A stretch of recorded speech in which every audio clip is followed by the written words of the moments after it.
Buenas tardes, buenas noches casi. Muchas gracias.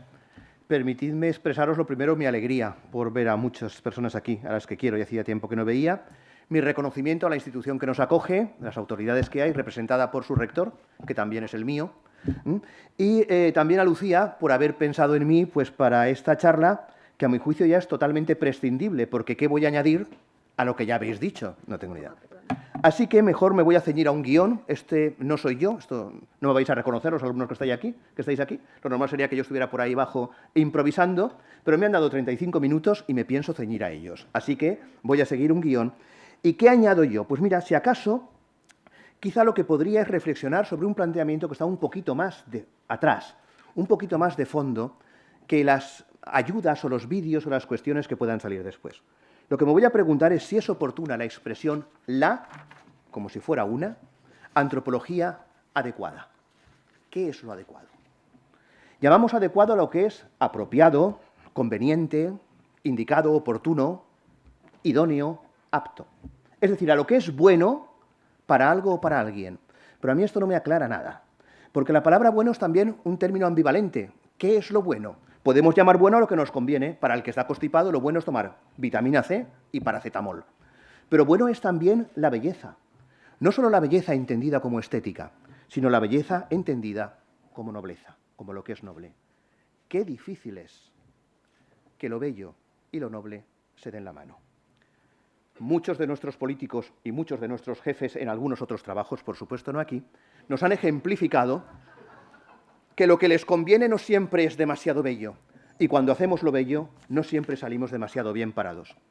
Pero yo sí creo que obrar bellamente nos conviene, estoy convencido. Tiene que haber una instancia donde obrar bien nos salga a cuenta, aunque sea si acaso más allá de la muerte. Y creo que vosotros también lo pensáis, puesto que estáis aquí. Cabe preguntarse, por tanto, cuando hablamos de antropología adecuada, ¿a qué interés se adecúa y cuál es su belleza? ¿Adecuada a qué? ¿A los intereses nuestros? ¿A los intereses de nuestras creencias? ¿A los intereses de la institución que sostiene nuestras creencias? Ah, qué bonito. Pero ya me toca cambiar de diapositiva todavía, ¿no? No te preocupes. ¿Vale? Vale, sí. O adecuado a la realidad. Si es adecuado a cualquiera de las dos primeras, a nuestros intereses o a los de la institución, y ahora pluralizo, antropologías adecuadas, antropologías feministas, antropologías marxistas, antropologías personalistas de inspiración aristotélico-tomista y cristiana, están condenadas a eternizarse en un debate que solo persigue adoctrinar e imponerse.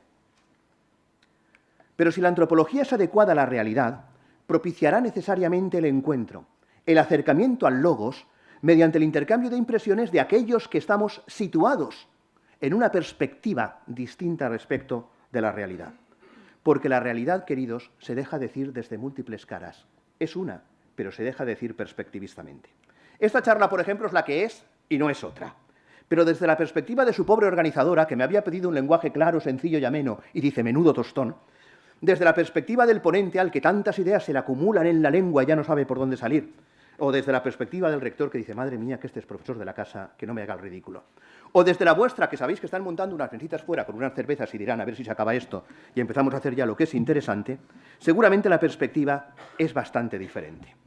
De ahí que la antropología deje de ser adecuada, queridos míos, y lo digo con dolor, cuando no se abre al diálogo, sino que se impone con la soberbia de quien se cree por encima de su interlocutor. Gracias, Dios mío, porque no soy como estos.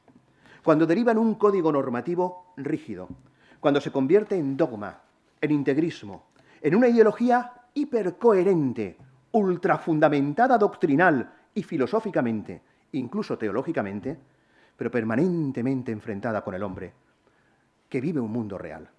Cuando pone su idea general por delante de las personas concretas a quienes se dirige, cuando confunde, en definitiva, lo que solo es un medio con el fin. Así lo evidencia el estrepitoso fracaso de quienes, cargados de razón por lo adecuado de su antropología, abruman a niños y jóvenes con disforia de género y a sus familias, o a aquellos que manifiestan algún tipo de desorientación respecto a su sexualidad.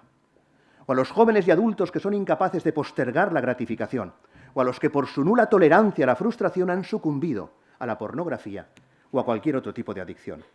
Cuando la antropología se pone al servicio de la ideología y no al servicio de las personas, las aplasta en lugar de liberarlas. Dogmatiza con argumentos incontestables en lugar de arrojar luz sobre su condición y de romper con la cizalla de la ternura las cadenas que le atan a la esclavitud. Una antropología adecuada no presume, por tanto, de ser doctrinal, de ser acorde a una doctrina, como tampoco de lo contrario, solo presume de ser verdadera.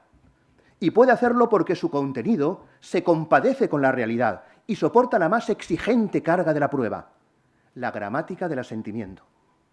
Quien se adentra en esta antropología, asiente. Comprende de inmediato que habla de él, se siente reconocido en ella.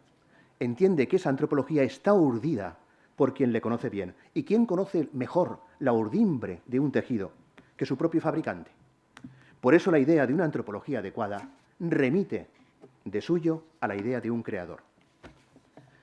Si nos acercamos con buena voluntad a un contexto de diálogo, creyentes y no creyentes que podáis estar en esta sala, vamos a llegar fácilmente a un punto de encuentro.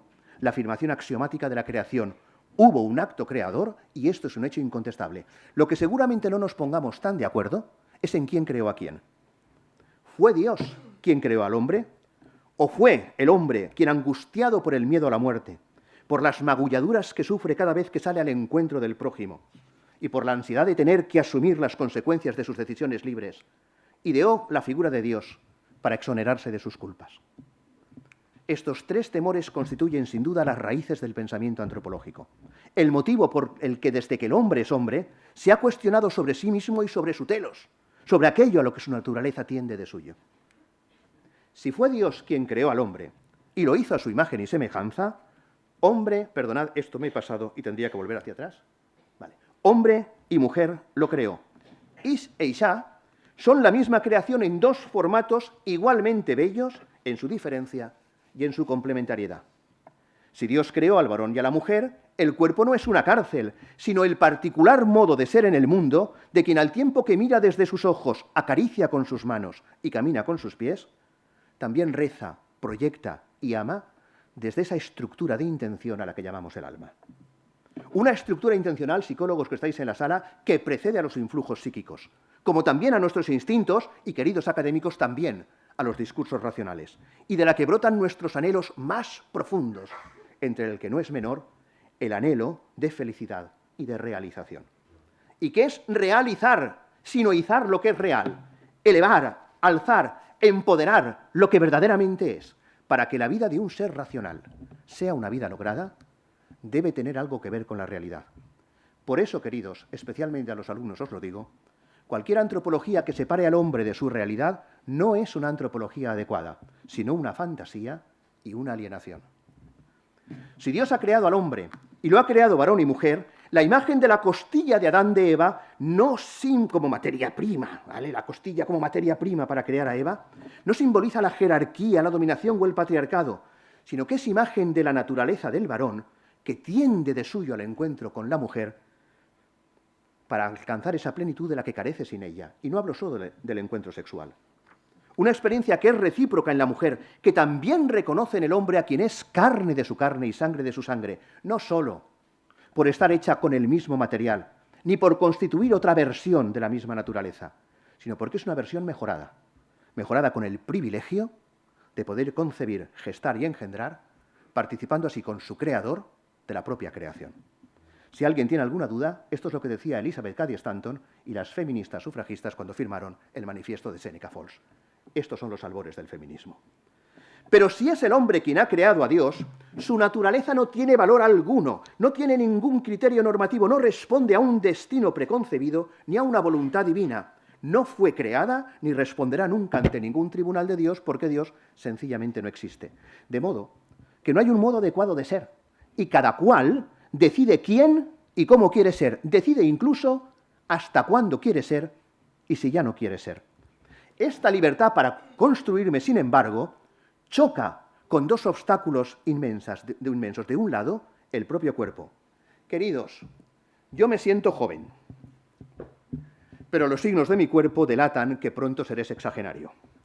Me siento alto, Pero por más que estiro los brazos cada vez que entro en el aula, no alcanzo al botón del proyector y tengo que pedirle a un alumno que lo ponga. Me siento sano, pero tengo un cáncer que pronto me matará.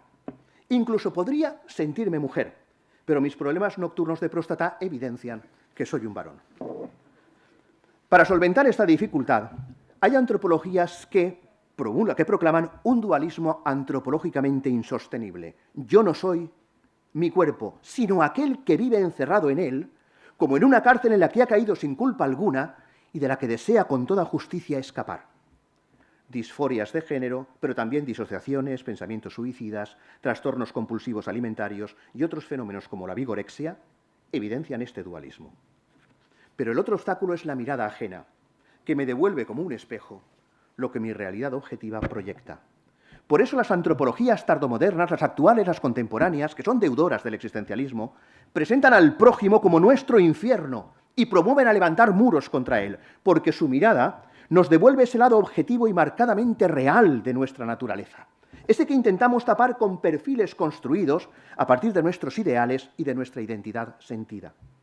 Porque su mirada nos obliga a revisitarnos, a reconocer que nuestra vivencia subjetiva a menudo está condicionada por heridas afectivas, psicológicas o emocionales que arrastramos desde la infancia o desde la adolescencia, porque todos, en mayor o menor medida, somos niños heridos.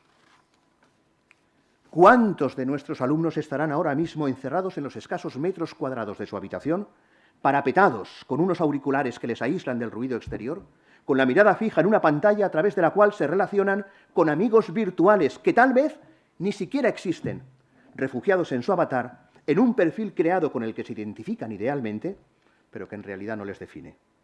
Hablan de amigos y con amigos a los que nunca han tratado personalmente. Ligan en Tinder y en otras redes de contacto, estableciendo incluso relaciones sentimentales online.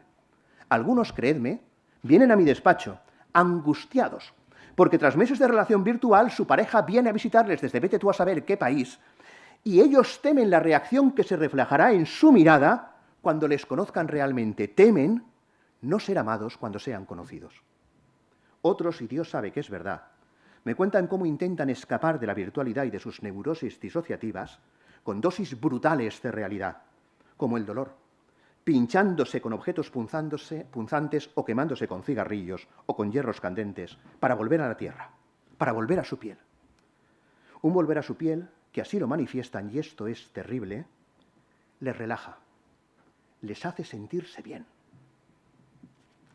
Aún es peor, sabéis todos, que esta práctica muchos de ellos la arrastran desde la infancia. No solo niños y jóvenes, muchos adultos también se construyen perfiles, identidades que no se corresponden con su realidad. Yoes mejorados con filtros, con sonrisas, experiencias y emociones impostadas para impresionar a gente a la que ni siquiera conocen. Pero ni la mayor cantidad imaginable de likes podrá saciar nunca su insaciable anhelo de reconocimiento, que no es otra cosa que un insaciable anhelo de amor. Pues saben que ese reconocimiento no se dirige hacia ellos, sino hacia el perfil que han creado, a la máscara bajo la que se esconden para ocultar sus inseguridades y sus pequeñas miserias humanas. El hombre de las redes, como el de la vigorexia, el del botox y los retoques estéticos, sufre sin consuelo, porque cuanto más reconocido es su perfil impostado, más solo se siente y más teme que si se le conociera realmente, no se le podría querer. Por eso vivimos tan tristes. Porque solo nos sentimos amados cuando se nos ama en nuestra debilidad, en nuestra vulnerabilidad y en nuestro defecto. Y la debilidad, la vulnerabilidad y el defecto es precisamente aquello que tapamos ante los demás. ¿Cómo vamos a sentir que nadie nos quiere? ¿Cómo podemos extrañarnos entonces que para los jóvenes la fiesta sea fingimiento y requiera la ingesta de cualquier cosa que nuble su conciencia, haciéndoles olvidar quiénes son realmente y volviendo borrosas las razones que tienen para temer el encuentro con el otro? Permitiéndoles creer en una comunión fingida, en una fiesta celebrada en torno a un fuego compartido que en realidad no flamea en sus corazones, que están inundados por el miedo. ¿Pero acaso no es esta también la experiencia de sus mayores? ¿Acaso no es esta una experiencia universal? Bien lo sabía María, que conminó a su hijo a comenzar su vida pública convirtiendo el agua en vino, al advertir que nuestra fiesta no era fiesta, que nuestra vida no era vida, porque entre nosotros reinaba la muerte. Qué bien hubiéramos hecho si en lugar de reprobar a Nietzsche como un maestro de la sospecha, lo hubiésemos leído y hubiésemos comprendido algo de las profecías que él nos presentó, especialmente aquella que en la Gaia Ciencia, donde describía ese viejo loco que con una linterna en la mano no dejaba de gritar que hemos matado a Dios y se lamentaba diciendo, ¿qué hemos hecho? Hemos dejado esta tierra sin su sol, sin su orden, sin quien pueda conducirla. Hemos vaciado al mar. ¿Cómo navegaré a la otra orilla? ¿Cómo pasaré hasta el otro? Ahora vagamos a través de una nada infinita y nos roza el soplo del vacío. Y la noche es más noche y más oscura, y se torna indispensable encender lámparas en pleno día, y el futuro se agranda ante la magnificencia de este acto asesino. Por eso, y apelo a la experiencia, a la vuestra y a la mía, son tanto los alumnos que acuden a nosotros desorientados, azogados, como diría Harry Frankfurt, por la indeterminación. Cristina, ¿no es así? Cristina es una de estas orientadoras propias de una universidad católica, que se ofrece a sus alumnos como un don sin límite de tiempo, sin que tus atenciones, si tú lo sabes, se marquen para que entren en un criterio de calidad. Abres la puerta y te quedas con ellos. ¿No los ves llegar así? Desorientados, sin una meta que seguir, sometidos a una angustia psíquica, a una ansiedad, un desasosiego que proviene de no tener fines, de ser irremisiblemente arrastrados por sus pasiones, por su psicología, por la presión del ambiente, por el qué dirán, por la cultura epocal, en una u otra dirección. Y esto a mí me deja desasosegado. Soy yo, quien debería estar atravesando una noche, no ellos. Soy yo quien está enfermo, atravesando un túnel que posiblemente no tenga salida. Soy yo quien, aun sabiendo que sus pecados han sido perdonados, sufre el peso de sus consecuencias pasadas y presentes. Pero en medio de lo que debiera ser mi noche, mi espíritu está sereno. Y ellos me piden a mí, a un viejo profesor que apenas conocen de unas pocas sesiones de clase, que encienda una lámpara en su día para que puedan ver. Como se lo piden al terapeuta, al orientador, al influencer mediático, al grupo de iguales, al icono de estilo. Ellos que están en el amanecer de su vida, en plena luz, jóvenes, sanos, bellos, con tanta vida presente y futura, le piden a un viejo enfermo que encienda una lámpara que alumbre su camino cuando todavía es de día. Si Dios ha muerto, si nunca existió, si no nos creó, ¿qué somos sino el resultado de una aleatoria combinación genética, pura materia que por azar, selección natural o vete tú a saber por qué, se hizo consciente de sí misma? Y si solo somos azar y necesidad, ¿cómo vamos a creer en el amor? Sin Dios, ¿qué es el amor? La sublimación en la conciencia de un instinto carnal. La promesa de un amor eterno solo sería una gran mentira, pues el amor solo dura lo que dura el deseo de esa gratificación placentera que resulta de la liberación de dopamina en el núcleo de accumbens, una gratificación que fomenta las ganas de repetir el acto sexual. Y esta promesa de gratificación no creo que sea precisamente lo que mantiene unidos a un matrimonio de octogenarios. Si solo somos materia, ¿en qué queda la libertad?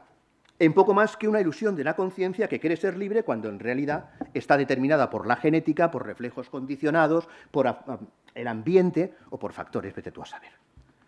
Como teoría, las antropologías materialistas permiten elaborar un discurso aseadito, pero en la práctica todos los que estáis aquí presentes tenéis la experiencia de la libertad, conquistada a veces con ascesis y con esfuerzo, pero libertad para gobernar vuestra voluntad insumisa, para acallar los pensamientos tóxicos, libertad para sobreponernos a nuestra psicología tristona, para perdonar lo imperdonable, para convertirnos y volvernos hacia Dios, para elegir el bien y rechazar el mal. Esta libertad solo le es posible a quien no es solo materia, ni tampoco mera subjetividad, sino que puede elevarse por encima de ambas para, ocupando una posición excéntrica, mantener un trato consigo mismo y gobernarse, dirigirse a sí mismo como quien dirige a una marioneta, aconsejarse a sí mismo como quien aconseja a un buen amigo, incluso engañarse y manipularse a sí mismo como trataríamos a alguien a quien quisiésemos tomar el pelo. Pero esto solo le es posible a quienes no somos solo cuerpo o alma, sino que somos la unión sustancial de ambos. Alma he dicho, alma. Pero si no hay Dios, ¿qué es el alma? El alma es el cerebro. Y entonces, quien todavía no lo tiene formado, o quien lo tiene deformado, o no operativo, pues es solo material, biológico, un ser humano sí, pero no una persona, o lo que es lo mismo, un miembro de nuestra especie, pero sin derechos fundamentales, sin más valor que el que le queramos conceder. Si lo experimentamos como un bien, vivirá, pero si es una carga, lo eliminaremos. Así lo hacemos, de hecho, con los no nacidos, especialmente si padecen algún tipo de síndrome, como el síndrome de Down, pero también con los anencefálicos, los comatosos permanentes, los ancianos con discapacidades crónicas y las personas con parálisis cerebrales profundas. Paradójicamente, y de acuerdo con una antropología que silencia a Dios, hoy somos tan capaces de emplear úteros esclavos y técnicas de laboratorio para saciar nuestro deseo de crear una estirpe con nuestro propio material genético, de ser padres, como de investigar con embriones para romperlos en un tubo de ensayo o para abortarlos del vientre materno cuando su presencia nos complica la vida más allá de lo que consideramos tolerable. Si el alma es el cerebro, posiblemente quepa identificarla con el hipotálamo, el área cerebral que gestiona las emociones, la actividad nerviosa y el comportamiento. Y esta identificación equipara el logro de la vida con el bienestar subjetivo, con una emoción placentera. De hecho, nuestra vida entera sería una emoción. La identidad de género, una emoción. El amor a la vida o su desprecio y el deseo de morir, una emoción. El amor, por supuesto, una intensa emoción. Como la autoestima, las relaciones sociales, todo una emoción. Pero ¿cómo saber si algo me emociona si no lo experimento? Por eso el joven necesita experimentar y de nada le sirve lo que tú le cuentas. Necesita vivir sus propias emociones, experiencias generadoras de emociones. Queridos educadores, maestros, psicólogos, sacerdotes, confesores, profesores, no nos creen. No nos creen. En la era de la posverdad, todo cuanto les intentamos transmitir lo interpretan como un relato, como nuestra forma de interpretar las cosas, o lo que es peor, como la forma en que queremos que ellos las interpreten. Para nuestros jóvenes lo que les presentamos como lo adecuado, como la verdad, no es sino una moneda que en su momento pudo tener algún valor, pero hoy es un trozo de metal desgastado, sin valor alguno. Ya no les vale el discurso, lo que persiguen es esto, la autenticidad. Persiguen algo que sea verdadero, auténtico, y nada es tan verdadero y auténtico como una emoción. Y para conocer la emoción con que nos impresionen las cosas, las tenemos que experimentar. Por eso no admiten ningún límite moral que les diga si pueden probar a mantener una relación con personas de su mismo sexo o no. Ningún tipo de límite. ¿Quién eres tú para decirme con quién puedo estar o no estar? Autoridad moral, religiosa, paternal o filosófica. No tengo por qué creerme tu discurso. Quieres dejarme experimentar, pero angelitos míos. Al negar los límites, no solo no han alcanzado la libertad que anhelaban, sino que han sucumbido a la mayor de las esclavitudes. La esclavitud de la indiferencia, que convierte su existencia en un vivir sin sentido, sin destino y sin esperanza. Porque la vida deja de tener sentido cuando da igual lo que elijas. Porque por encima de la facultad de elegir entre opciones, lo sabéis todos, se impone ese anhelo interno que todos experimentamos, que nos conmina a dirigirnos a través de nuestras elecciones hacia la plenitud y la perfección. ¿No es ese nuestro anhelo más profundo? Que nuestra vida valga la pena. Que no sea un episodio en el tiempo fútil, vacío. Poder decir algún día que hemos vivido una vida digna de ser vivida, con peso, lograda, feliz. Y para lograr eso, hay elecciones que no podemos tomar, porque nos alejan de la plenitud. Por eso solo hay libertad en la elección del bien. No os estáis aburriendo todavía, ¿verdad? La libertad sin límites no es libertad, sino indiferencia. Mi libertad para hacer una ruta de senderismo requiere unos límites y marcas en el camino, porque si no, empezaré a dar vueltas sin sentido durante toda la noche y me tendrán que rescatar sin haber podido hacer aquello que yo realmente quería hacer, llegar a mi destino y regresar.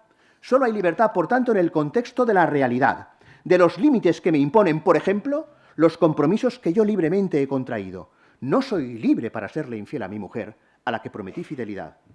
Y este límite no es una tragedia, sino la realización de mi libertad. Porque soy libre, me pude comprometer y puedo retener las pulsiones del instinto. En el contexto también de una moral natural, no hay libertad que consienta el abuso. Pero sobre todo, en el contexto, por supuesto, de mis límites físicos y psicológicos, en los límites de mi naturaleza. Porque yo soy quien soy y no soy otro. Pero si me animas a pensar que mi naturaleza, la naturaleza de Enrique Burguete, no es objetiva, sino que yo no soy quien soy, sino quien me digo y siento, si me animas a pensar que soy joven, mientras me sienta joven y actúe como un joven, si me animas a pensar que estaré sano mientras sea positivo y actúe como si no estuviese enfermo, si me animas a pensar que seré mujer mientras me diga mujer, me sienta mujer y me comporte como mujer, Si es eso lo que me animas a pensar, entonces me estás diciendo que yo no soy un sesentón varón y enfermo de cáncer, sino una adolescente lozana y llena de vida. Y si es eso lo que soy, no entiendo por qué te escandalizaría si te dijese que estoy intentando seducir a tu hijo de 15 años para mantener con él un encuentro sexual, porque somos dos jóvenes heterosexuales que intentamos descubrir nuestros cuerpos y nuestras sexualidades. Porque somos seres racionales, somos capaces de vivir en la realidad. Somos capaces de conocer lo que hay de real en la realidad. De hecho, la libertad solo es posible en una naturaleza racional, no en una naturaleza meramente apetitiva. Por eso la libertad no puede consistir en hacer lo que nos apetece. Eso hacen también algunos animales de la altura ontológica de una gallina de granja, una cabra o un ratón. Quien solo hace lo que le apetece es un esclavo de sus apetencias y está determinado por ellas. Por eso solo hay libertad en las virtudes. El uso natural de la libertad implica seguir a la razón que delibera lo que es mejor. Eso es la prudencia. Y decidirse a seguir lo más correcto, obrando con justicia, dominando los impulsos sin ceder a la presión del entorno. Templanza y fortaleza. Si creéis en una antropología adecuada, educad en las virtudes, pero que lo haga un filósofo. He señalado al principio, estoy terminando, no os preocupéis, 3 raíces del pensamiento antropológico. La primera, la frustración en nuestras relaciones sociales, porque aunque lo constitutivo de mi naturaleza es salir al encuentro con el otro, lo normal es que antes que el abrazo me aparezca el tropiezo. Y hemos visto como una antropología que silencia a Dios nos conmina a refugiarnos en la subjetividad, convirtiendo al prójimo en nuestro infierno. La segunda, el temor a la libertad, que solo sea el anverso de esa moneda en cuyo reverso está la responsabilidad. Y acabamos de ver que con la muerte de Dios en el pensamiento antropológico, la libertad se reduce a indiferencia, a una indiferencia que hace inviable la idea de una vida lograda y nos aleja de la eudaimonía. He dejado para el final la cuestión de la muerte, cuyo anticipo nos genera tanta angustia. ¡Qué abismo! Porque el temor a un evento indeseado es muchas veces peor incluso que el propio evento al que temes. De hecho, lo que tememos de la muerte, decía Spemann, no es tanto el estar muertos, como ese estado previo en el que el corazón se nos llenará del máximo temor. El temor a que todo proyecto sea inviable e imposible, a que nuestra vida entera, con todos sus afanes, con todas sus luchas, con todas sus renuncias, no haya sido sino un estar para la muerte, a que nunca hayamos tenido otro destino que dejar de ser, que ser olvidados, o lo que es mucho peor, a que todo cuanto hemos perseguido, todo aquello por lo que hemos luchado, no fuera lo que realmente en el fondo de nuestro corazón queríamos, a descubrir que no hemos vivido bien, que hemos errado en las elecciones en las que se ponía en juego el sentido de nuestra vida. Porque no le tenemos miedo a sufrir, queridos, no os engañéis. A lo que tenemos miedo es a que nuestro sufrimiento sea inútil. Y esto es algo que ya escribió mucho antes que Viktor Frankl, Nietzsche, cuando dijo aquello, de que quien tiene un porqué es capaz de soportar cualquier cómo. ¡Qué terrible y qué absurda paradoja! Pasarnos la vida bregando, luchando, esforzándonos, por lo que en realidad no queremos. Esto lo puedo contar en primera persona. Mientras nuestro corazón en realidad se desangra, anhelando lo que en verdad nunca hemos buscado, porque nunca hemos encontrado el momento. Estábamos tan distraídos con las otras cosas. ¿Y darte cuenta de esto cuando ya no queda margen de maniobra? El miedo a la muerte se relaciona, pues, con la cuestión de la libertad y la responsabilidad, con nuestras elecciones, pero también con nuestras relaciones, porque la muerte es el más radical de los destierros. Por la muerte, en efecto, somos arrancados de la tierra que nos nutre, de la familia, de los amigos. Morir significa, el anuncio de la muerte sobre mi vida significaba, que no llevaría a mi hija al altar, que no sostendría a mi nieto entre mis brazos, que no volvería a besar nunca a la mujer a la que amo. Por la muerte, en efecto, somos arrancados de ellos. Una antropología adecuada debería, por tanto, desvelarnos cuál es el sentido verdadero de la muerte. Morir significa que no acompañaré a mis hijos al altar y entonces debería aprovechar mejor el tiempo. Esto en el ámbito de lo práctico se traduce en priorizar bien nuestra agenda, en nuestras acciones y nuestras elecciones, priorizar a aquellos a los que más amamos. Eduardo, ser como San Agustín, honrados tasadores de cosas, y no pagar más por lo que vale menos, ni menos o igual por lo que vale más. Permitidme que mi discurso se torne ahora realmente personal, porque la antropología, si no se aterriza, es ideología. Como muchos sabéis, estoy enfermo, y por su singular naturaleza, el cáncer que padezco necesariamente recidivará un día. Por lo que mi esperanza de llegar a ser un anciano venerable está seriamente comprometida. Sin embargo, cuando hace menos de 2 años creí entender en el despertar del quirófano que mi estado era ya terminal, se me hizo patente una certeza antropológica que las distracciones de la vida diaria con su continuo ir y venir, su hacer para luego deshacer, no me habían permitido interiorizar que yo no me he dado la vida, que fue Él quien me creó a mí, no yo quien le creé a Él.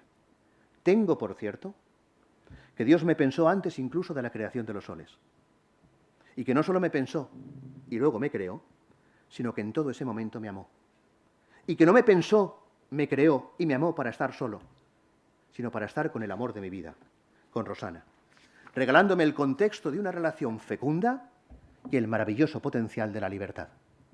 ¿Por qué entonces mi vida entera no ha sido un permanente bendecir, sino que tantas veces ha surgido de mí el lamento, la pereza, la tristeza y la maldición?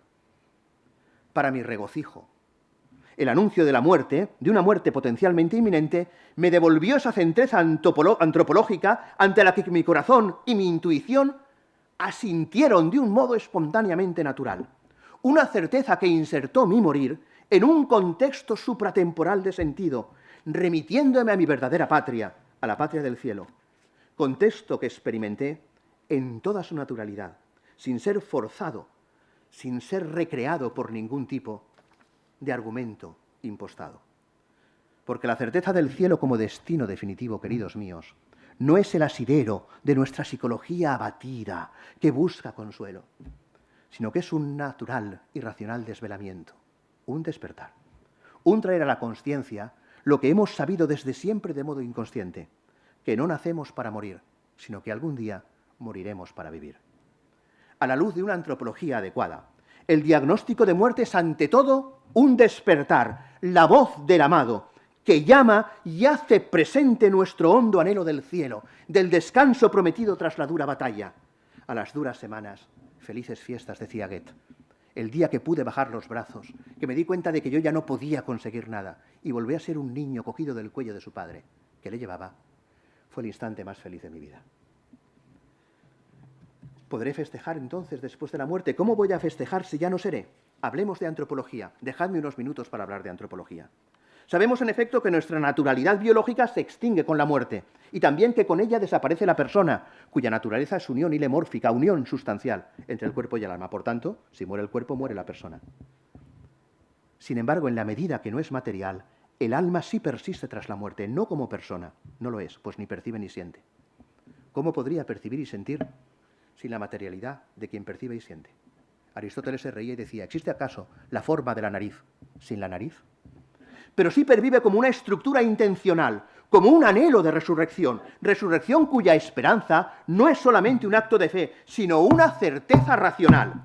Pues si mi cuerpo tiende al agua porque sin ella se deshidrataría, si tiende al alimento y al descanso para no desfallecer, si tiende a esas realidades, es porque las necesita, en efecto, pero sobre todo es porque existen. Así que si mi anhelo es hacia la resurrección, es porque es seguro, hay una garantía de que la resurrección existe. Garantía de un estado que restablecerá nuestra condición pluridimensional en una existencia libre del temor al morir, libre del miedo.